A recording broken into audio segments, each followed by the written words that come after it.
ప్రభునందు ప్రియమైన దేవుని సంగతులారా, మనందరం కూడా మన దగ్గర ఉన్న పరిశుద్ధ గ్రంథమైన బైబిల్ తెరిచి మత్తయి సువార్త 7వ అధ్యాయము 1వ వచనం నుంచి 5వ వచనం వరకు చదువుకుందామండి.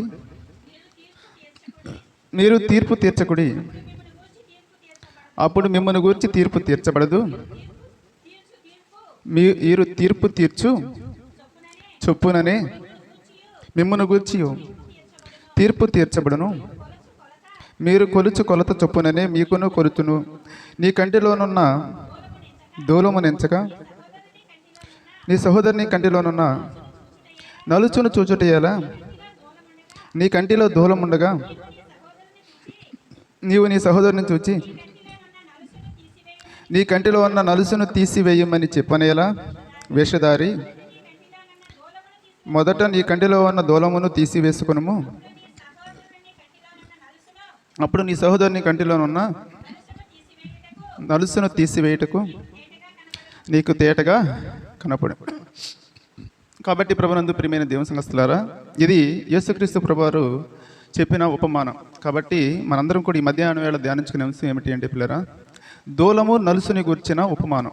దూలము నలుసుని గుర్చిన ఉపమానం. దీన్ని అసలు సందేహం లేకుండా పూర్తిగా చక్కగా విందాం ప్రియమైన దేవుని సంగతులారా. యేసుక్రీస్తు ప్రభువారు చూడు పిల్లరా, భూమి మీద ఉన్న దినాలలో ఉపమానాలు చెప్పేవాడు. ఉపమానం అనగా ఏమిటి అంటే పిల్లరా, తెలిసిన దానిని తీసుకొని చక్కగా నీతిని వివరించడం ఉపమానం. అయితే ప్రియమైన దేవుని పిల్లలారా, ఉపమానాలు ఏ యొక్క శైలిలో ఉంటాయి అంటే రూపక అలంకరణ శైలిలో ఉంటుంది. దీనినే ఫిగరేటివ్ లాంగ్వేజ్ అంటారు పిల్లలు. అయితే ప్రియమైన దేవుని సంగతులారా, యేసుక్రీస్తు ప్రభువారు చెప్పిన ఉపమానాలు 2 రకాలు లేక 2 గ్రూపులుగా ఉన్నవి. ఏమిటి అంటే ప్రియమైన దేవుని పిల్లలు, ఈ ఉపమానాలను పారబుల్స్ అంటారు. మొదటిది చూడు, ఆయన ఉపమానం ఎలాగ ఉంటుంది అంటే కంప్లీట్ పారబుల్స్ అనగా సంపూర్ణ రూప అలంకరణగా ఉండిద్ది, అనగా పూర్తిగా రూపాలంకరణలో ఉండిద్ది. రెండవది ప్రియమైన దేవుని పిల్లరా, సెమీ పారబుల్స్ అనగా సగము వ్యక్తుల గురించి చెబుతూ మధ్యలో రూప అలంకరణ తీసుకురావడం జరిగింది పిల్లరా. ఈ విధంగా చూడు, పారబుల్స్ అనగా ఉపమానాలని 2 గ్రూపులుగా యేసుక్రీస్తు ప్రభువారు చెప్పాడు. అయితే అవి కథలు కాదు పిల్లరా, అవి కథలైతే కాదు. దేవుడు యేసుక్రీస్తు ప్రభువారు చెప్పిన ఏ మాట అయినా యథార్థమైనది, వాస్తవమైనది. అయితే ప్రియమైన దేవుని సంగతులారా, ఇక్కడ యేసుక్రీస్తు ప్రభువారు చూడు ఈ దూలము నలుసుని గురించి చెబుతూ ఉపమానంలో చూడు మొదటిగా ఏమి చెబుతున్నాడు, మీరు తీర్పు తీర్చబాకండి అని చెబుతున్నాడు. ఇది అందరికీ అలవాటైనది, ఆచారబద్ధంగా వాడబడుతున్న పదంగా ఉన్నది పిల్లరా. ఒక వ్యక్తిని చూడు, ఎవరైనా సరే పిల్లరా చర్చికి ఆలస్యంగా వస్తున్నారు అనుకోండి, మా ఆలస్యంగా రాకూడదు, త్వరగా రండి అన్నప్పుడు, దేవుడు నిత్య జీవానికి వారసులు అన్నప్పుడు, అయ్యా దేవుడు ఇది చెబుతున్నావు కానీ తీర్పు తీర్చకూడదని చెప్పలేదంటయ్యా.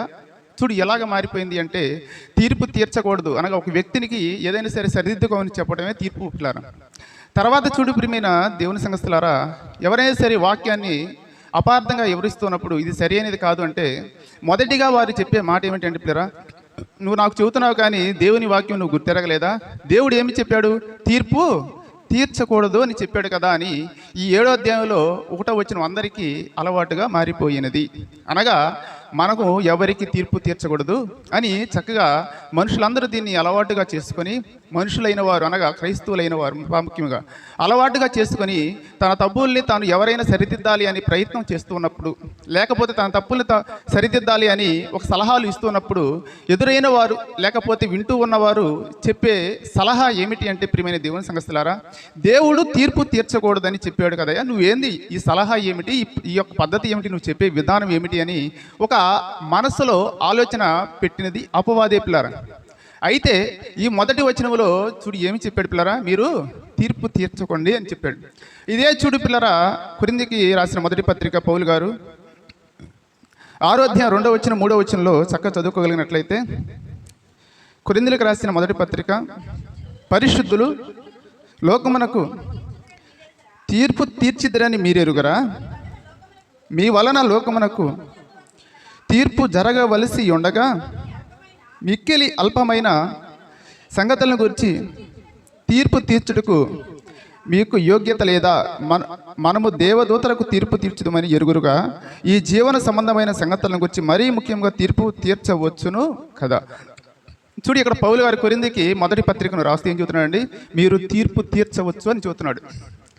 అయితే ప్రియమైన దేవుని సంఘస్థులారా, ఇక్కడేమో తీర్పు తీర్చవచ్చు అని చెప్పాడు. మత్తయి సువార్తలో యేసుక్రీస్తు ప్రభువారు ఏం చెప్పాడు? తీర్పు తీర్చకూడదు అని చెప్పాడు. అయ్యా, దీనిని బట్టి ఈ రెండు విన్నప్పుడు బైబిల్ తప్పు అని చదవటం మానేయకూడదు పిల్లలు. బైబిల్ తప్పు ఎందుకని? ఒక చోట ఏమో తీర్పు తీర్చండి అని చెప్పాడు, ఒక చోట ఏమో తీర్పు తీర్చబాకండి అని చెప్పాడు. కాబట్టి నేను ఇక బైబిల్ చదవనా, ఎందుకంటే బైబిల్ అంతా తప్పు అన్న ఒక అపార్థములోనికి క్రైస్తవులైన వారు, దేవుని ఎరిగిన వారు వచ్చి బైబిల్ చదవకుండా మానేసిన వారు ఎందరో లేరు ప్రియమైన దేవుని పిల్లలు. అయితే మనందరం కూడా చూడు, ఇది కుడితిగా గజిబిజిగా కాకుండా 3 భాగాలుగా దీన్ని చక్కగా విభజించి మాట్లాడుకుందాం. 3 భాగాలుగా. మొదటిగా ఏమిటి అంటే పిల్లరా, మన పరిశుద్ధ గ్రంథమైన బైబిల్లో 2 తీర్పులు ఉన్నవి. మొత్తం 2 తీర్పులు ఉన్నవి. ఒకటి మనుషులు తీర్చే తీర్పులు, రెండవది దేవుడు తీర్చే తీర్పులు. ఈ మనుషులు తీర్చే తీర్పుల్లో మరలా 2 రకాలు ఉన్నవి. ఒకటి మనుషులు తీర్చే తీర్పుల్లో దేవునికి నచ్చిన తీర్పులు ఒకటి, దేవునికి నచ్చని తీర్పులు 2.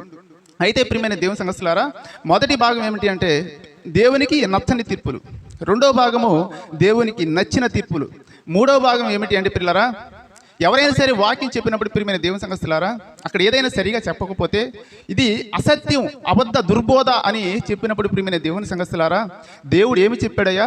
తీర్పు తీర్చకూడదు అని చెప్పాడు. అందుకే మూడో భాగం ఏమిటి అంటే ప్రియమైన దేవుని పిల్లరా, అసత్యం బోధించే వారికి అబద్ధ బోధకుల తీర్పులు, అసత్యం బోధించే అబద్ధ బోధకుల తీర్పులు. మనందరం కూడా చక్కగా మొదటి భాగాన్ని ప్రారంభించుకుందాం. మొదటి భాగంలో చూడు, దేవునికి నచ్చని తీర్పులు. దేవునికి నచ్చని తీర్పులలో మనందరం కూడా మొదటిగా ధ్యానించుకోవాల్సిన సందర్భం ఇందాక చదువుకున్నటువంటి మత్తయి సువార్త 7వ అధ్యాయము 1 నుంచి నేనే చదువుతూ ముందుకెళ్తానండి. మీరు తీర్పు తీర్చకుడి, అప్పుడు మిమ్మల్ని గురించి తీర్పు తీర్చబడదు. మీరు తీర్పు చొప్పుననే మిమ్మల్ని గురించి తీర్పు తీర్చబడును. మీరు కొలత కొలుచు చొప్పుననే మీకు కొలత కొలవబడును. ఇక్కడ వరకు ఏం చెప్పాడు పిల్లరా?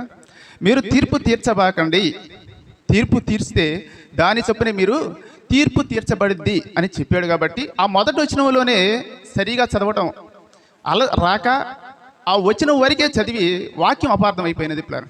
వాక్యము అపార్థంగా మారిపోయినది. ఎలాగంటే వాక్యం చదివేటప్పుడు పదాన్ని గ్రహిస్తూ చదవాలి, పదాన్ని గ్రహిస్తూ చదవాలి. ఇక్కడ తీర్పు తీర్చకూడదు అని చెప్పాడు. తర్వాత కింద 3వ వచనం కాడి నుంచి చూడు, దాని అర్థం మారిపోయింది పిల్లరా. 3వ వచనం కాడి నుంచి నేను చదువుతానండి. నీ కంటిలోనున్న దూలము నెంచక నీ సహోదరుని కంటిలోనున్న నలుచును చూచుటేయాల. దూలము అనగా పెద్ద ముద్దు పిల్లరా, ముద్దు అనగా ఇక్కడ ఏమి చెబుతున్నాడంటే దూలము అనగా భక్తిహీనత, బలహీనత, తప్పు చేయటం, పాపం చేయటం, ఇవన్నీ కూడా ఈ దూలానికి సంబంధించిన ఈ ఉపమానంలో పిల్లలు. అయితే నీ కంటిలో ఎంత ఉన్నది? దూలం అంతా బలహీనత ఉన్నది, భక్తిహీనత ఉన్నది, పాపం ఉన్నది. ఆ భక్తిహీనత, పాపం ఉన్నది. తర్వాత చూడు, నీ ఎదుటి వాని కంటిలో నలుసును కూడా ఇక్కడ భక్తిహీనత, పాపము, బలహీనత, తప్పిదములు, ఇవన్నీ కూడా ఈ రెండింటికి వర్తిస్తాయి. అనగా నీ కంటిలో, అనగా నీ దగ్గర ఏమున్నవయ్యా? దూలం అంతనగా ఇంత ఉన్నవి, నలుసు ఎంత? ఇంత పిల్లరా, ఇంత ఉన్నది. అయితే నువ్వు ఎప్పుడు తీర్పు తీర్చాలి అని కిందకు చెబుతున్నాడు చూడు పిల్లరా. 4వ వచనం కాంచి, నీ కంటిలో దూలం ఉండగా నువ్వు సహోదరుని చూసి నీ కంటిలోనున్న నలుసును తీసివేయమని చెప్పనేలా? వేషధారి, మొదట నీ కంటిలోనున్న దూలమును తీసివేసుకును, అప్పుడు నీ సహోదరుని కంటిలోనున్న నలుసును తీసివేయమని నీకు తేటగా కనపడు. అనగా ఇక్కడ చూడు 5వ వచనం చక్కగా స్పష్టంగా ఏం చెబుతుంది ప్రియమైన దేవుని సంఘస్థులారా? నీ దగ్గర ఉన్న పాపాన్ని తీసివేసుకొని నీ ఎదుటి వానికి నువ్వు తీర్పు తీర్చు. నీ కంటిలో ఉన్న దూలమును తీసివేసుకొని నీ ఎదుటి వానిలో ఉన్న కంటిలోనున్న నలుసుని తీసివేయమని చెప్పాడా, తీయొద్దని చెప్పాడు ప్రియమైన దేవుని సంఘస్థులారా? తీసివేయమని చెప్పాడు. అనగా మొదట నువ్వు తీర్పు తీర్చేటప్పుడు నువ్వు ఎలాగా ఉండాలి అంటే, నువ్వు భక్తిపరుడివై ఉండాలి, నువ్వు పాపం లేనివాడివై ఉండాలి, నువ్వు నిర్దోషివై ఉండి నువ్వు ఎదుటి వ్యక్తి వాని పాపములను చెయ్యొద్దు అని చెప్పాలి అని చక్కగా చెబుతున్నాడు పిల్లలు. ఎలాగంటే పిల్లలు, ఉదాహరణకు అమ్మ, ప్రతిరోజు మందిరానికి రండి, మందిరానికి మీరు రాకుండా ఉండబాకండి, మందిరానికి రాకపోతే మీరు దోషులు అవుతారు అని చెప్పే నేను మందిరానికి డైలీ రాకుండా మీకు చెబితే నాకు తీర్పు తీర్చబడింది పిల్లలు. అనగా నీవు మందిరానికి డైలీగా వెళ్ళి రాని వారికి చెప్పు. ఏమని చెప్పాలి? నువ్వు రోజు మందిరానికి రమ్మని. తర్వాత చూడు, ఇది అర్థం అవడానికి తల్లిదండ్రులను సన్మానించాలి, తల్లిదండ్రులను గౌరవించాలి అని చెబుతున్నాను నేను. నా తల్లిదండ్రులు నేను పలకరించకుండా, నా తల్లిదండ్రులు వస్తే నేను ముఖం చాటు వేసే వాడినై నేనుండి ఎదుటి వానికి చూడు ఏమని చెబుతున్నాను? తల్లిదండ్రులను సన్మానించండి అని చెబితే అప్పుడు నీకు తీర్పు తీర్చబడిద్ది. అనగా నీ కంటిలో ఉన్న దూలము చూడు, పెద్ద పాపం నీలో ఉంటే నువ్వు ఎదుటివానికి ఏం చూస్తున్నావు? చిన్న పాపాన్ని తీసివేసుకొని చూస్తున్నావు. తర్వాత చూడు, నిన్ను వలె నీ పొరుగువాన్ని ప్రేమించు అని చూస్తున్నావు. ప్రేమించే మనసు నాకు లేకుండా చెబితే నేను నా కంటిలో దూలాన్ని ఉంచుకొని ఎదుటివాని కంటిలో నలుసుని ఎతికేవాడిని. అనగా దేవునికి నచ్చని తీర్పు ఏమిటి అంటే పిల్లరా, మనలో పాపం ఉండి అదే పాపాన్ని ఎదుటివానికి దగ్గర నుంచి తీసివేయమని చెబితే అది దేవునికి నచ్చని తీర్పు పిల్లరా. అది దేవునికి నచ్చని తీర్పు. తీర్పు తీర్చకండి, మీకు తీర్పు తీర్చబడితే ఎప్పుడు చెప్పాడు పిల్లరా? 5వ వచనంలో స్పష్టంగా అర్థమవుతుంది. ఎప్పుడు తీర్పు తీర్చకూడదు నువ్వు అంటే, నీ కంటిలో దూలం అనగా నీ దగ్గర పాపమును ఉంచుకొని నువ్వు తర్వాత నీ సహోదరునికి దగ్గరకు వెళ్ళి అదే పాపం చేయొద్దు చెప్పడమే తీర్పు పిల్లరా. చెయ్యొద్దని చెప్పడమే తీర్పు అయితే అదే పాపం చెయ్యొద్దని చెప్పడమే దేవునికి నచ్చని తీర్పు. కాబట్టి నీవు తీర్పులోనికి వెళ్ళిపోతావు. ఇంకా ఇది మనకు స్పష్టంగా అర్థం కావడానికి ప్రియమైన దేవుని సంఘస్థులారా, రోమీలకు రాసిన పత్రిక 2వ అధ్యాయం 1వ వచనంలో మరీ స్పష్టంగా చక్కగా చూద్దాడు పిల్లరా.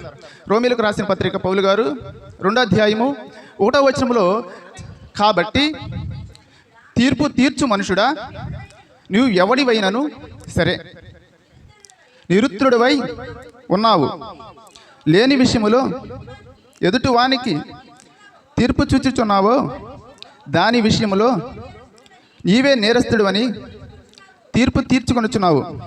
ఏలయనగా తీర్పు తీర్చు నీవును అట్టి కార్యములనే చేయుచున్నావు కావా.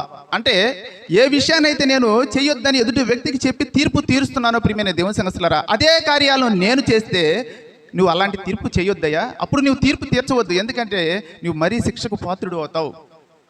చూడు ఇక్కడ ఏమి చెబుతున్నాడు ప్రియమైన దేవుని సంఘస్థులారా, తీర్పు తీర్చొద్దని అసలు చెప్పలేదు పిల్లరా. తీర్పు తీర్చొద్దని ఆ ఉపమానం మొత్తం కిందకి మనం చదువుకుంటేనే పూర్తిగా అర్థమైంది ఏదైనా సరే ఉపమానం. ఇక్కడ ఏమి చెబుతున్నాడు? అక్కడ చెప్పాడు, ఏం చెప్పాడు? నీ కంటిలో దూలమును తీసివేసి ఎదుటివాని కంటిలో నలుసుని తీయి అన్నాడంటే నీవు పాపం లేని వాడివై ఉండి తర్వాత ఎదుటివాన్ని పాపం చేయొద్దని తీర్పు చెప్పు. అది చెప్పాడు ఉపమానంలో. ఇక్కడ పౌలు గారు చూడు రోమీలకు పత్రికను రాస్తూ ఏం చదువుతున్నాడు ప్రియమైన దేవుని సంఘస్థులకు, కాబట్టి తీర్పు తీర్చు మనుషుడా, నీవు ఎవడవైనా సరే నిరుత్తుడివై ఉన్నావు, దేని విషయంలో ఎదురువానికి తీర్పు తీర్చుచున్నావోడో దాని విషయంలో నీవే నేరస్తుడు అని తీర్పు తీర్చుకొనుచున్నావు. ఏలయనగా తీర్పు తీర్చు నీవు అట్టి కార్యములనే చేయుచున్నావు, తీర్పు తీర్చే నీవు కానీ అట్టి కార్యములనే కానీ చేయుచున్నావో నీవు దానికి శిక్షకు పాత్రుడివి. తీర్పు తీర్చబాకయా. ధనాపేక్ష సమస్త విధములైన కీడులకు మూలము అని చెప్పి నేను అదే ధనాపేక్షను నేను కలిగి ఉంటే ప్రియమైన దేవుని పిల్లారా, ఎదుటి వ్యక్తికి చెప్పడమే తీర్పు అయితే చెప్పకూడదు అని దేవుని వాక్యం చెబుతుంది పిల్లరా. అనగా ప్రియమైన దేవుని సంఘస్థులారా, ఎదుటి వ్యక్తిని నేను తీర్పు అనగా చెప్పేటప్పుడు ఆ పాపం నీలో లేకుండా చూసుకోవాలి, లేకపోతే నువ్వు శిక్షకు పాత్రుడివి అని పరిశుద్ధ గ్రంథమైన బైబిల్ చక్కగా వివరిస్తున్నది ప్రియమైన దేవుని సంఘస్థులారా. ఇది అందుకే చూడు మనందరం కూడా తీర్పు తీర్చకూడదు అని అనడం అసంభవం, కానీ తీర్పు తీర్చవచ్చు. ఎలాగ తీర్చాలి అంటే ఆ తీర్పు తీర్చే విషయంలో నీవు నిందారహితుడు అయి ఉండాలి. నీవు నేను మనందరం కూడా నిందారహితుడమై ఉండాలి ప్రియమైన దేవుని సంఘస్థులారా. బూతులు పలకకూడదని నేను చెప్పేటప్పుడు నేను ఒక బూతుల పంచాంగం అస్తమానం కలిగి ఉండి ఎదుటి వానికి బూతులు పలకకూడదు, కృతజ్ఞత వచ్చినవి పలకాలి అంటే అప్పుడు నీవు తీర్పు చెప్పబాకయ్యా, నీవు తీర్పు పలకబాక అని చెబుతారు. అనగా నేను కానీ బూతులు పలకకుండా ఉంటే నీ ఎదుటి ఉన్న వ్యక్తికి నువ్వు తీర్పు తీర్చవచ్చు. ఏం చెప్పవచ్చు? బూతులు పలకకూడదన్నా తీర్పు చెప్పవచ్చు. అనగా నీవు ఏ తీర్పు అయితే తీర్చుచున్నావో అది నీవు కలిగి ఉండకూడదు, అది నీవు కలిగి ఉండకూడదు. దేవునికి నచ్చని తీర్పులు పిల్లలు ఇవి, దేవునికి నచ్చని తీర్పులు ప్రియమైన దేవుని సంఘస్థులు. కాబట్టి మనందరం కూడా ఎవరైనా సరే తప్పిదంలో ఉంటే చెప్పవచ్చు, కాకపోతే ఆ తప్పిదాన్ని మనం కలిగి ఉండకూడదని బైబిల్ స్పష్టంగా చెబుతున్నది ప్రియమైన దేవుని సంఘస్థులు. చూడు నేను అస్తమానం చెబుతుంటాను పిల్లలు, మనందరం కూడా క్రాపులు సరిగా చేయించుకోవాలి, చుట్టూరు గజిబిజిగా కొట్టుకొని పైన పిచ్చుకలు కూడా పెట్టుకోకూడదని చెప్పే నేను ఆ విధంగా కొనసాగించుకొని నా యొక్క క్రాపులు చేయించుకుంటే నువ్వు చెప్పకూడదయ్యా అని చెబుతున్నాడు. అంటే నువ్వు చేసుకోకుండా నువ్వు అలాగా రాకుండా ఉంటేనే నువ్వు చెప్పడానికి పాత్రుడివి. తీర్పు తీర్చడం అంటే చెప్పడం ప్రియమైన దేవుని సంఘస్థులు. అలాగే కాకుండా నువ్వు చుట్టూరు గజిబిజిగా గందరగోళంగా పిచ్చుకలు కూడా పెట్టుకొని వచ్చి ఎదుటిన్న వ్యక్తికి అయ్యా నీవు అలాంటి క్రాపులు చేయించుకోద్దయ్యా, మందిరానికి వచ్చేటప్పుడు నీ ప్రవర్తన బాగుండాలి, నువ్వు సరైన వస్త్రధారణతో రా, సరైన సరే క్రాపులతో రా అని చెప్పే వ్యక్తిగా నేనున్నప్పుడు నేను ఆ యొక్క తప్పిదము లేకుండా ఉండాలి, నువ్వైనా నేనైనా, అప్పుడు నీవు తీర్పు తీర్చొచ్చని చక్కగా దేవుని వాక్యం చెబుతుంది ప్రియమైన దేవుని సంఘస్థులారు. అందుకే చూడు మనము నీతిమంతులమి అని వేరొకరికి తీర్పు తీర్చకూడదు. మనము నీతిమంతులమి అని మనలో గర్వ హృదయంతో తీర్పులు తీర్చగలుగుతున్నారు. అందుకే చూడు, యేసుక్రీస్తు ప్రభువారు లోకాసు వార్త 18:9 చక్కగా చెబుతున్నాడు. ప్రియమైన దేవుని సంగస్తులారా, లోకాసు వార్త 18:9 ప్రియమైన దేవుని నేను చదువుతానండి. తామే నీతిమంతులమని తమ్ము నమ్ముకొని ఇతరులు తృణీకరించు కొందరితో ఆయన ఈ ఉపమానం చెప్పాను. ప్రార్థన చేయటిక ఇద్దరు మనుషులు దేవాలయమునకు వెళ్ళిరి. వారిలో ఒకడు పరిసేయుడు, ఒకరు సుంకరి. పరిసేయుడు నిలబడి, దేవా, నేను చోరులను అన్యాయస్తులను వ్యభిచారులైన ఇతర మనుషుల వలెనైనను ఈ సుంకరి వలెనైనా ఉండనందుకు నీకు కృతజ్ఞతాస్తుతులు చెల్లించుతున్నారు. ఏం చెబుతున్నాడు ప్రియమైన దేవుని సంగస్తులారా? పరిసేయులు అనగా వేషధారులు. పరిసేయులకు ఉన్న గొప్ప బిరుదు బైబిల్ ఏమిటి అంటే చెప్పుదురే కానీ చెయ్యరు, చెప్పుదురే కానీ చేయరు. వీరు దేవుని ముందే డంబపు మాటలు పలుకుతున్నాడు పిల్లలు. కాబట్టి ఇవేవైనా మనలో ఉన్నవేమో మనల్ని మనమే, వేరొకరు కాదు కానీ పిల్లరా. అందుకే చూడు, కొరింథీయులకు రాసిన మొదటి పత్రిక 11:28, 31, 2 చదువుకుందామండి. కొరింథీయులకు రాసిన మొదటి పత్రిక 11:28, 31, నేను చదువుతాను ప్రియమైన దేవుని సంగస్తులారా. కొరింథీయులకు రాసిన మొదటి పత్రిక 11:28 చదువుకుందాం ముందు. కాబట్టి ప్రతి మనుషుడు తను తాను పరీక్షించుకొనవలెను. ఏం చేయాలండి? మనల్ని మనము పరీక్షించుకుంటూ, మనలో లేకుండా తప్పులు ఉన్నప్పుడు ఆ తప్పును చెప్పేటప్పుడు ఆ తప్పు మనలో ఉండకూడదు. అలా చేసుకొని పరిశీలన చేసుకొని మన ఎదుటి వ్యక్తికి తీర్పు చెప్పినప్పుడు మనం ఎక్కడికి వెళ్ళమండి? శిక్షలోనికి వెళ్ళం పిల్లలు, తీర్పులోనికి వెళ్ళం. అదే తప్పును మనలో ఉంచుకొని కానీ ఎదుటి వ్యక్తికి చెప్పేది తీర్పు అయితే, ఆ తీర్పు చెప్పినప్పుడు మనం కూడా తీర్పులోనికి, క్రీస్తు న్యాయపీఠం ఎదుటికి వెళ్ళిపోవలసిన వారమే. 31 వచనంలో కూడా చక్కగా చెబుతున్నట్టు పిల్లరా, అయితే మనల్ని మనమే విమర్శించుకునే ఎడల తీర్పు పొందకపోదు. మనల్ని మనం కానీ విమర్శించుకున్నట్లయితే తీర్పు పొందకపోదాం. ఎవరో విమర్శించడం కాదు కానీ ప్రియమైన దేవుని సంగస్తులారా, మనల్ని మనం విమర్శించుకుంటూ దేవుని తీర్పులోనికి వెళ్లకుండా నిత్య జీవానికి వారసులుగా మారదాం పిల్లరా. ఇది మొదటి భాగం. రెండో భాగం ఏమిటి అంటే పిల్లరా, దేవునికి నచ్చిన తీర్పులు. దేవునికి నచ్చిన తీర్పులు, దేవునికి నచ్చిన తీర్పులు ఉన్నవి. అయితే చూడు ప్రియమైన దేవుని సంగస్తులారా, దేవునికి నచ్చిన తీర్పులు మనం చక్కగా వివరించుకున్నాం. అది కూడా అదేమిటి అంటే పిల్లరా, గలతీయులకు రాసిన పత్రిక 6:1 నుంచి చక్కగా చెబుతున్నాడు గ్రంథకర్త గలతీ సంఘానికి పిల్లర్ పౌలు గారు. గలతీయులకు రాసిన పత్రిక 6:1 నుంచి నేను చదువుతానండి. సహోదరులారా, మనము ఏ తప్పిదములో నేను చిక్కుకొని ఎడల ఆత్మ సంబంధులైన మీలో ప్రతివాడు తాను శోధింపబడునేమో అని తన విషయమై చూచుకొనొచ్చు సాత్వికమైన మనస్సుతో అట్టి వారిని మంచి దారికి తీసుకొని రావాలను. ఇక్కడ ఏమి చెబుతున్నాడు పిల్లలు? సహోదరులారా, ఒకడు ఏ తప్పిదమైన చేస్తే చిక్కులతో ఆత్మ సంబంధమైన మీలో ప్రతి వాడు తాను శోధింపబడునేమని తన విషయమై చూచుకొనొచ్చు సాత్వికమైన మనసు తట్టి వానిని మంచి దారికి తీసుకొని రావాలని. చూడు ప్రియమైన దేవుని సంగస్తులారా, మన సహోదరులలో ఎవరైనా సరే తప్పు చేస్తే దానిని ప్రియమైన దేవుని సంగస్తులారా చక్కగా వివరించింది, తప్పయ్యా, నువ్వు చేసేది దేవుని దృష్టికి విరోధంగా ఉన్నది అని చెప్పి సరి అయిన ద్రోవలోనికి తీసుకుని రావాలి. అంతేకాని చూడు పిల్లలు, ఇప్పుడు నేను వాక్యం చెబుతున్నా, నేను వినేవారులు అయినా సరే, మా స్నేహితులు అయినా సరే, బంధువులు అయినా సరే, ఎవరైనా సరే పిల్లరా సరి అయినది చేయకుండా ఉంటే నేను చూస్తూ ఊరుకున్నప్పుడు వారు దేవుని క్రీస్తు న్యాయపీఠం ఎదుటికి వెళ్ళినప్పుడు పిల్లరా మాకెవరు చెప్పలేదయ్యా అన్నప్పుడు ప్రియమైన దేవుని సంగస్తులారా, ఎదుటున్న నాకు నిత్య జీవానికి వెళ్ళాలని ప్రియమైన దేవుని సంగతి బైబిల్ అదే చెబుతుంది. ఎదుటి వాక్యం చెప్పే నీవు వినే వ్యక్తులైనా సరే, నీ సహోదరులైనా సరే తప్పు చేస్తున్నప్పుడు ఆ తప్పుని గురించి నీవు తీర్పు చెప్పి వారిని మళ్లించి సరియైన మార్గంలోనికి తీసుకొని రాకపోతే దేవుడు చెప్పిన వ్యక్తిని కూడా ఎక్కడ వేస్తాడు పిల్లరా? నరకానికి పాత్రలు చేస్తాడు. అదే అందరూ బోధకులు కాకుండా బోధకులకి కఠినమైన తీర్పు. అక్కడ సహోదరుడు ఏమి చెబుతాడంటే, అయ్యా నేను తప్పు చేస్తున్నా తెలియక, తెలిసిన వారు ఎవరు నాకు చెప్పలేదయ్యా, తెలిసిన వారు ఎవరు నాకు చెప్పలేదన్నప్పుడు అది ఎలాగా మారిపోయింది అంటే చెప్పిన వ్యక్తికి శిక్షగా మారిపోయింది ప్రియమైన సంగతులారా. అనగా ఇందాక మనం చదువుకున్నాం, చెప్పేటప్పుడు అది చెప్పే వ్యక్తిలో ఉండకూడదు, అది తప్పదు. అయితే ఎదుటి వ్యక్తి తప్పు చేస్తూ ఉన్నాడు, ఆ వ్యక్తి క్రీస్తు న్యాయపీఠం ఎదుటికి వెళ్ళినప్పుడు అయ్యా నాకు ఎవరు చెప్పలేదన్నప్పుడు వాక్యం చెప్పే వ్యక్తి చెప్పలేదు. అయితే ఈ వాక్యం చెప్పే వ్యక్తి చెప్పే ప్రతి మాట, చెప్పే ప్రతి ఒక్క తీర్పు తాను కలిగి ఉండకుండా, అనగా ఆ తప్పిదము లేకుండా ఉన్నవాడై వాక్యానికి సన్నుద్ధుడు కావాలి పిల్లలు. వాక్యం చెప్పడానికి సన్నుద్ధుడు, వాక్యం చెప్పడానికి ఒక పాత్ర, ఒక అర్హత కలిగి ఉండాలి. అంటే వాక్యం చెప్పే ఒక అర్హతను పొందుకునేది ఎలాగంటే పిల్లరా, ఎదుటి వ్యక్తి ఏ తప్పు అయితే చేస్తున్నాడో ఆ తప్పుని చెప్పడానికి ఇతడు శ్రద్ధపడి ఒక అర్హుడు అవ్వాలి. అంటే ఆ తప్పు ఇతనిలో ఉండకుండా ఉండాలి, కనుక తప్పులు లేని వాడై ఉండాలి. అనగా ప్రియమైన దేవుని సంగతులారా వాక్యానికి విరోధంగా నడుచుకొనని వారై ఉండాలి ప్రియమైన దేవుని పిల్లారు. అప్పుడు నీవు చిక్కుల్లో చిక్కున్న వ్యక్తిని మరలా అది తప్పయా, ఇది సరియైన మార్గం అని చెప్పి సరియైన త్రోవలోనికి తీసుకొని రావడానికి ఒక వీలుగా ఉన్నది పిల్లలు, ఒక వీలుగా ఉన్నది. అయితే ప్రియమైన దేవుని సంగతులారా దేవునికి నచ్చిన తీర్పులు ఇవి. దేవునికి నచ్చిన తీర్పులు ఎలాగ ఉండాలి అంటే పిల్లరా, నీతిగా తీర్పు తీర్చాలి. నీతిగా తీర్పు తీర్చాలి ప్రియమైన దేవుని పిల్లలు. నీతిగా ఎలాగ తీర్చాలో ఇప్పుడు మనం ఓపెన్ చేద్దాం. నీతిగా ఎలాగ తీర్చాలి అంటే ప్రియమైన దేవుని సంఘస్థులారా, మన అందరం కూడా చూడు ప్రియమైన దేవుని సంఘస్థులారా, దేవుని మనస్సు కలిగి ఉండాలని బైబిల్ చెబుతుంది. దేవుని యొక్క మనస్సు కలిగి ఉండాలి అని మన పరిశుద్ధ గ్రంథమైన బైబిల్ చెబుతుంది ప్రియమైన దేవుని సంఘస్థులారా. అయితే ఈ యొక్క దేవుడు ఎలాగ ఉన్నాడో మనల్ని కూడా అలాగే ఉండమంటుంది బైబిల్. చదువుకుందామండి. తిమోతికి రాసిన 2వ పత్రిక 4వ అధ్యాయం 8వ వచనం మనం చదువుకోగలిగినట్లయితే పిల్లరా, తిమోతికి రాసిన 2వ పత్రిక 4వ అధ్యాయం 8వ వచనం నేను చదువుతాను. ఇక మీదట నా కొరకు నీతి కిరీటం ఉంచబడి ఉన్నది.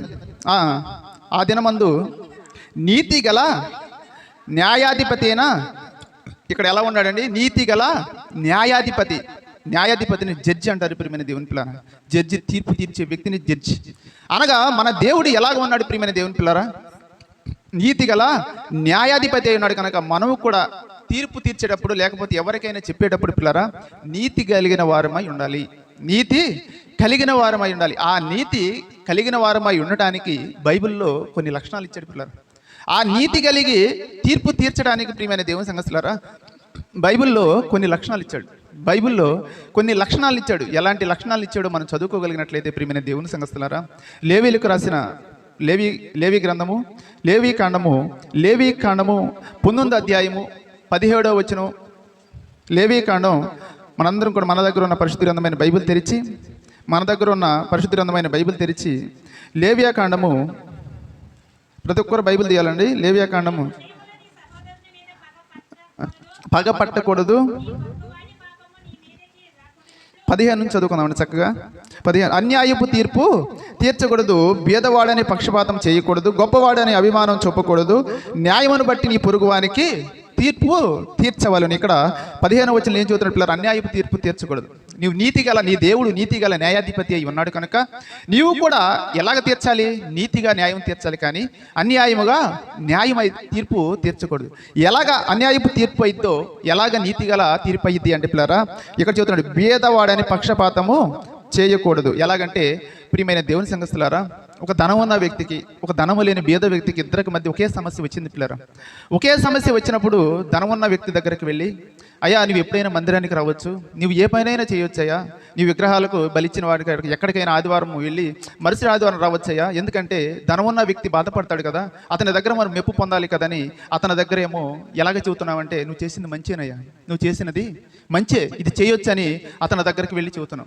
బీదవాడి దగ్గరికి వెళ్ళి ఏం చెబుతున్నావు అంటే తృణీకరించి మాట్లాడుతున్నాం పిల్లరా. ఏమని మాట్లాడుతున్నావు అంటే, నువ్వు మందిరానికి రాలా, నువ్వు దేవునికి దృష్టికి విరోధి అయిపోతున్నావు. అతను చేసే చిన్న తప్పైనా సరే భూతద్దంలో చూపెట్టి పెద్దగా అందరికీ, ఊరిలో ఉన్న వారందరికీ చెబుతున్నాం. అదే ధనం ఉన్న వ్యక్తి తప్పు చేస్తే ఆ తప్పును చూడు మనము ఎక్కడ దాచిపెట్టుకుంటామంటే గుండెల్లో దాచిపెట్టుకొని అతన్ని మంచివాడిగా చూపిస్తున్నాం ప్రియమైన దేవుని సంఘస్థులారా. అలాగ చూపించడం అన్యాయమైన తీర్పయ్యా. నీవు ధనవంతుడికైనా బీదవానికైనా ఒక తప్పిదం చేసినప్పుడు ఒకే మాటను కలిగి ఉండాలి, ఒకే తీర్పు తీర్చాలి, అది న్యాయమైన తీర్పు అని చెబుతున్నాడు ప్రియమైన దేవుని సంఘస్థులారా. తర్వాత చూడు ఏం చెబుతున్నాడు ప్రియమైన దేవుని సంఘస్థులారా, గొప్పవాడని అభిమానము చూపకూడదు. ఇతడు గొప్పవాడని చెప్పి అభిమానము చూపే వారిగా ఉండదు, అభిమానంతో తీర్పు తీర్చకూడదు పిల్లరా. తర్వాత చూడు 17వ వచనంలో కూడా చెబుతున్నాడు, నీ హృదయంలో నీ సహోదరుని మీద పగ పెట్టుకోనకూడదు, పగతో తీర్పు తీర్చకూడదండి. పగ ప్రాణము తీసిద్ది ప్రియమైన దేవుని పిల్లరా. పగ ప్రాణము తీసిద్ది. మనం మేలు కోరే స్నేహితుడు ఎప్పుడు కూడా మనలో ఉన్న లోపాలను చెబుతాడు పిల్లరా. మన కీడు కోరే స్నేహితుడు మన లోపాలను దాచిపెట్టి మనల్ని పొగుడుతూ ఉంటాడు. మనల్ని అస్తమానం చూడు ఎక్కడికి ఎక్కిస్తాడంటే ఆకాశానికి ఎక్కిస్తాడు పిల్లరా. తర్వాత చూడు దేవుని దృష్టికి నీచులుగా మారిపోతాం, దేవుని దృష్టికి నీచులుగా మారిపోతాం పిల్లరా. ఇక్కడ ఏమి చెబుతున్నాడంటే పిల్లరా, పగ పెట్టుకొని తీర్పు తీర్చకూడదు. పగ పెట్టుకొని కానీ తీర్పు తీర్చినట్లయితే నీవు అన్యాయపు తీర్పు తీర్చినాడువే, ఆ తీర్పు దేవునికి నచ్చదు. అలాగ తీర్చకుండా నీవు నీ దేవుని వలె నీతిగల న్యాయాధిపతివై నీతైన తీర్పు తీర్చప్పుడు దేవునికి నచ్చే తీర్పు తీర్చిన వాడిగా నీ ఉంటావని చక్కగా చెబుతున్నాడు ప్రియమైన దేవుని సంఘస్థులారా. తర్వాత ఏం చెబుతున్నాడు, నీ పొరుగు వాని పాపం నీ మీదకు రాకున్నట్లు నీవు తప్పక వానిని గద్దించాలి. గద్దించక చూడు, ఎదుటి వ్యక్తి కానీ తప్పు చేస్తూ ఉంటే అతని గద్దించి సరి అయిన మార్గంలోకి మళ్లించకపోతే ఎవరికి వచ్చింది పిల్లరా శిక్ష? చూస్తున్న వ్యక్తికి శిక్ష వచ్చింది. శిక్ష ఎవరికి వచ్చింది అంటే పిల్లరా, ఎవరికి వచ్చింది ఇక్కడ చక్కగా చెబుతున్నాడు 15వ వచనంలో, నీ పొరుగు వాని పాపం నీ మీదకి రాకున్నట్లు నీవు తప్పక వానిని గద్దింపవలను. మన పక్కన ఉన్న వ్యక్తి అయినా వినుచున్న వ్యక్తి అయినా ఒక తప్పు చేస్తున్నప్పుడు పిల్లరా, ఆ తప్పును బట్టి మనము చెప్పకపోతే ఆ పాపం మన మీదకి వచ్చి మనం ఎంత మంచి ప్రవర్తన కలిగి ఎంత నీతిగా ఉన్నా సరే వాక్యం చెప్పే వ్యక్తి ఆ పాపం వలన నిత్య శిక్షకు పాత్రుడు అవుతాడు పిల్లరా. ఆ పాపం వలన నిత్య శిక్షకు పాత్రుడు అవుతాడు. అయ్యా తీర్పు తీర్చబాకండి అన్నాడు మొదట. దాన్ని తీర్పు తీర్చొచ్చని మనం సులువుగా దాన్ని విడగొట్టేశాం. తర్వాత రెండో భాగం తీర్పుల గురించి. రెండో భాగం దేవునికి నచ్చిన తీర్పులు. ఎలాగ చెప్పాలి? పగ పెట్టుకుని తీర్పు తీర్చకూడదు. తర్వాత చూడు, నీ పొరుగువాని కానీ నువ్వు గద్దించకపోతే పాపం చేస్తున్నప్పుడు ఆ పాపం నీ మీదకే వచ్చింది. ఆ పాపం నీ మీదకి వచ్చింది. ఆయన సేఫ్ జోన్లోకి వెళ్ళిపోతాడు పిల్లలు. ఎందుకంటే నేను చెప్పలేదు కదా. తెలిసిన నేను చెప్పకపోతే ఆ పాపం నా మీదకి వచ్చి నేను శిక్షకు పాత్రుడే అయిపోతున్నా. కాబట్టి నువ్వు ఎలాగ జాగ్రత్తగా ఉండాలి అంటే, ఎదుటిన్న వ్యక్తి ఎవరైనా సరే తప్పు చేస్తూ ఉన్నప్పుడు ఆ తప్పుని చెప్పాలి. అప్పుడు నీ సేఫ్ జోన్లోకి వెళ్తావు. లేకపోతే నువ్వు డేంజర్ జోన్లోకి వెళ్ళినట్లే. అనగా ఆ పాపంలో నువ్వు పాత్రుడు అయ్యావు అని చక్కగా చెబుతున్నాడు. అయితే అది చెప్పేటప్పుడు నువ్వు ఆ పాపం నీలో లేకుండా నువ్వు చెప్పాలి అని దేవుని వాక్యం చెబుతుంది పిల్లరా. నువ్వు చెప్పాలి ఎదుటి వ్యక్తికి. అయితే అది చెప్పేటప్పుడు ఆ పాపం నీలో ఉండకూడదు. అప్పుడు నీవు తీర్పుకు పాత్రుడు కాకుండా నిత్య జీవానికి వారసుడు అవుతావు అని చక్కగా దేవుని వాక్యం చెబుతుంది. తర్వాత చూడు ఏం చెబుతుంది పిల్లరా, ప్రియమైన దేవుని సంగస్తులారా. 18వ వచనం అండి. కీడుకు ప్రతికూడి చేయకూడదు, నీ ప్రజల మీద కోపం ఉంచుకొనక నిన్ను వలె నీ పొరుగు వాణిని ప్రేమించు. కోపంతో తీర్పు తీర్చకూడదు పిల్లలు. కోపం ఉండకూడదు. ఏదైనా సరే ఒక సంభాషణ జరిగితే, ఏదైనా సరే ఒక విరోధం ఏదైనా సంభాషణ జరిగితే కోపం సూర్యుడు అస్తమించే లోపే దాన్ని మర్చిపోవాలి. అప్పుడు చూడు ప్రియమైన దేవుని పిల్లరా, కోపముతో తీర్పు తీర్చకూడదు. దేవునికి నచ్చిన తీర్పులు ఈ పిల్లలు. దేవునికి నచ్చిన తీర్పులు ఏమిటి ప్రియమైన దేవుని పిల్లరా? ఇక్కడ 15వ వచనంలో చెప్పాడు. ఏం చెప్పాడు? పక్షపాతం లేకుండా చెప్పాలి. భేదవాడైన పక్షపాతం లేకుండా. కోపం ఉంచుకొనకూడదు, పగ పెట్టుకొనకూడదు. ఎదుటి వ్యక్తి పాపం చేస్తుంటే ఆ పాపమును నీవు చెప్పకపోతే ఆ పాపానికి నీవే పాత్రుడు అవుతావు. ఇవి దేవునికి నచ్చిన తీర్పులు ప్రియమైన దేవుని పిల్లలు. ఇంకా చూడు, యోహాను సువార్త 7వ అధ్యాయం 24వ వచనంలో ఇక్కడ దేవునికి నచ్చిన తీర్పు ఇంకోటి ఉన్నది. యోహాను సువార్త 7వ అధ్యాయం 24వ వచనంలో పిల్లరా, యోహాను సువార్త 7వ అధ్యాయం 24వ వచనం, వెలుచూపును బట్టి తీర్పు తీర్చకూడదు పిల్లరా. వెలుచూపును బట్టి తీర్పు తీర్చకపోవడమే దేవునికి నచ్చిన తీర్పులు. వెలుచూపు అనగా ఏమిటి అంటే ప్రియమైన దేవుని పిల్లలరా, వెలిచూపు అనగా ఉదాహరణకి ఒక చిన్న చెబితే ప్రియమైన దేవుని పిల్లరా, ఏదైనా సరే ప్రియమైన దేవుని సంగస్తులారా, మనకు సినిమా హాళ్ళు ఉన్నవి. మనకు సినిమా హాళ్ళు ఉంటే ప్రియమైన దేవుని సంగస్తులారా, సినిమా హాల్ పక్కన ఏదైనా సరే నాకు ఒక పని ఉన్నది. ఉదాహరణకు చూస్తున్నాండి, సినిమా హాల్ పక్కన నాకు ఏదైనా సరే ఒక పని ఉన్నది. ఒక పని ఉన్నప్పుడు ఆ పని నిమిత్తము అక్కడికి వెళ్ళి ఆ పని చూసుకుని వస్తున్నప్పుడు ఎవరైనా సహోదరి కానీ సహోదరుడు కానీ ఆ సినిమా హాల్ దగ్గర నుంచి రావడం చూశారు. ఇక తీర్పు మొదలైంది ప్రియమైన దేవుని సంగస్తులారు. వెలి చూపుని బట్టి తీర్పు అంటిదే. ఇక చూడు, ఈ రాజు ఇంత వాకింగ్ చూస్తున్నాడు, చక్కగా సినిమా చూసి వస్తున్నాడు. మ్యాట్నీ షోకు లేదా ఎప్పుడు వెళ్ళి చక్కగా సినిమా చూసి వస్తున్నాడు. ఇంకా తీర్పు మొదలైంది. అది వెలి చూపుని బట్టి తీర్పులారు. ఎవరినైనా సరే ప్రియమైన దేవుని సంగస్తులారా, వెలి చూపుని బట్టి మాత్రం తీర్పు తీర్చకూడదు అని చక్కగా దేవుని వాక్యం మనకు చెబుతున్నది ప్రియమైన దేవుని సంగస్తులారా. కాబట్టి మనందరం కూడా చూడు, దేవునికి నచ్చిన తీర్పులు కూడా ఎలాగని పిల్లరా మనం పాటించేవారిగా ఉండాలి. ఇంకా ఉన్నదండి ప్రియమైన దేవుని సంగస్తులారా, దేవునికి నచ్చిన తీర్పుల్లో దశలోనికి రాసిన మొదటి పత్రిక 5వ అధ్యాయం 19వ వచనంలో చెబుతాడు పిల్లరా. దశలోనికి రాసిన మొదటి పత్రిక 5వ అధ్యాయం 19వ వచనంలో, రెండో పత్రిక అండి, దశలోనికి రాసిన రెండో పత్రిక 5:19, 5 లేదు 5 మొదటి కానీ చదువుకుందాం ప్రియమైన దేవుని సంగస్తులారా. సహోదరులారా, ఆ కాలమును గూర్చి ఆ సమయమును గూర్చి మీరు రాయనక్కలు. రాత్రి వేళ దొంగ ఎలాగ వచ్చును అలాగే ప్రభుదేన వచ్చును, మీరు బాగుగా తెలియని. లోకులు నెమ్మదిగా ఉన్నది, భయమేమీ లేదని చెప్పుకొనిచుండగా గర్భిణీ స్త్రీకి ప్రసవ వేదన వచ్చినట్లు వారికి ఆకస్మికంగా నాశనం తటస్థించిన కనుక వారు ఎంత మాత్రము తప్పించుకొనలేరు. ఎవరు ప్రియమైన దేవుని పిల్లరా? ఎవరైతే తప్పు చేస్తారో వారు రెండో రాకడలో తప్పించుకొనలేరు ప్రియమైన దేవుని సంగస్తులారా. కాబట్టి మనందరం కూడా చూడు, ఎవరైనా సరే తప్పు చేస్తే చెప్పాలి, అనగా తీర్పు తీర్చాలి. కాకపోతే ఆ తప్పు మనలో లేకుండా ఉండాలి. ఇది రెండో భాగం, దేవునికి నచ్చిన తీర్పులు. మూడోది ఏమిటి అంటే ప్రియమైన దేవుని పిల్లరా, అసత్యము బోధించే అబద్ధ బోధకులకు తీర్పులు. అసత్యము బోధించే అబద్ధ బోధకులకు తీర్పులు. ఇక్కడ చూడు, దేవుని వాక్యం ఏ విధంగా అయినా బోధించవచ్చు, నేను ఏ విధంగా అయినా ప్రచురణ చేయొచ్చు. ఎందుకని అంటే అలాగ చేసినప్పుడు ఎవరన్నా చెబితే ప్రియమైన దేవుని సంగస్తులారా, అలాగ చెబితే ఎవరైనా చెప్పినప్పుడే తీర్పు తీర్చకూడదని మీకు తెలియదంట. ఏంది మీరు తీర్పు తీరుస్తున్నారు? మీరు తీర్పు తీరిస్తే మీరు తీర్పులోనికి వెళ్తారు అన్నారు. తీర్పు తీర్చొచ్చని మనం చక్కగా విడగొట్టాం.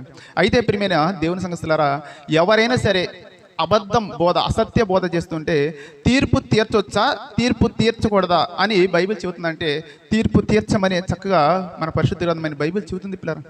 అసలు సత్యం అంటే ఏమిటి పిల్లరా? యోహాను సువార్త 17వ అధ్యాయం 17వ వచనంలో నీ వాక్యమే సత్యము అని చెప్పాడు.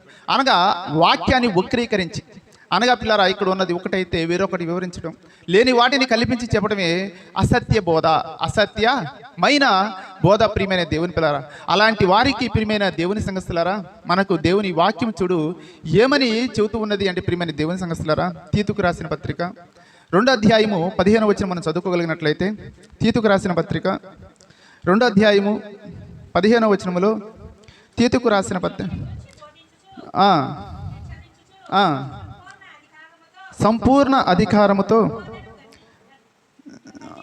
దుర్బోధను ఖండించుచు ఉండుము. ఏం చెబుతున్నాడు ప్రియమైన దేవుని పిల్లల? 2వ అధ్యాయము 15వ వచనం, వీటిని గూర్చి బోధించుచు హెచ్చరించుచు సంపూర్ణ అధికారముతో దుర్బోధను ఖండించుచుండుము. నిన్నెవరిని తృణీకరింపనీయకు. దుర్బోధ ఎవరైనా చేస్తూ ఉంటే ఇది సరి అయినది అని చెప్పే హక్కు వినేవారికి ఉంది పిల్లలు.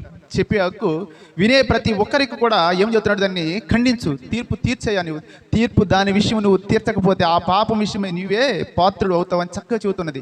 చెప్పే వాక్యం చూడు బైబిల్ అనుసారంగా లేకపోతే ఇది సరి అయినది కాదయా, నీ పద్ధతి మార్చుకోవాలి. ఇది సరి అయిన పద్ధతిలో నీ వాక్యాన్ని బోధించట్లేదు, ఈ విధానాన్ని నువ్వు మార్చుకోవాలి అని చెప్పే హక్కు వినే ప్రతి ఒక్కరికి ఉంది అని దేవుని వాక్యం చక్కగా చెబుతుంది ప్రియమైన దేవుని సంగతులారా.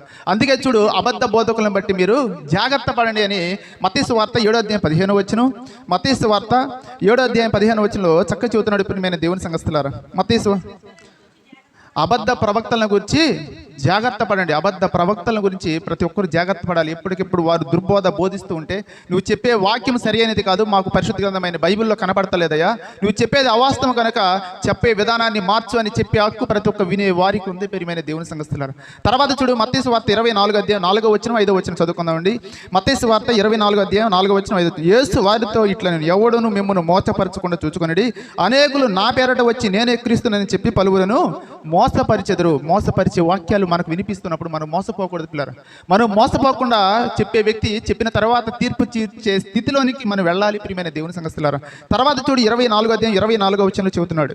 24వ అధ్యాయం 24వ వచనంలో పిల్లరా, 24వ అధ్యాయం, అబద్ధపు క్రీస్తులను అబద్ధపు ప్రవక్తలను వచ్చి సాధ్యమైతే ఏర్పరచబడే వారిని సహితము మోసపరుచుటకై గొప్ప సూచక్రియలను మహత్కార్యములను అబద్ధ ప్రవక్తలు వచ్చి చూడు, అబద్ధ బోధ అబద్ధ సూచక్రియలు చేస్తారయ్యా, మీరు జాగ్రత్త పడాలి.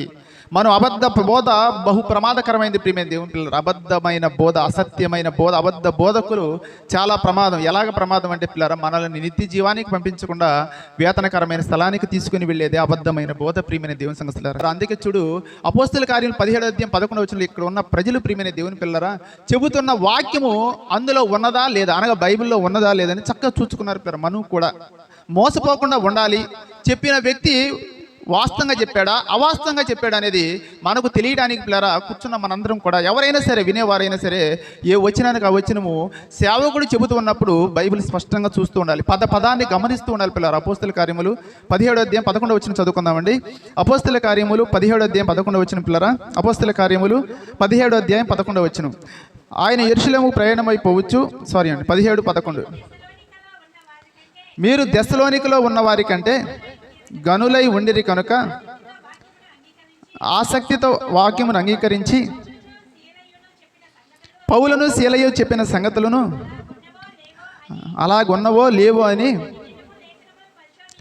ప్రతి దినము లేఖనములు పరిశోధించుతూ వచ్చారు. పౌలు శీలలు అంటే చుడిపిల్లర ఎంత గొప్ప సేవకులు.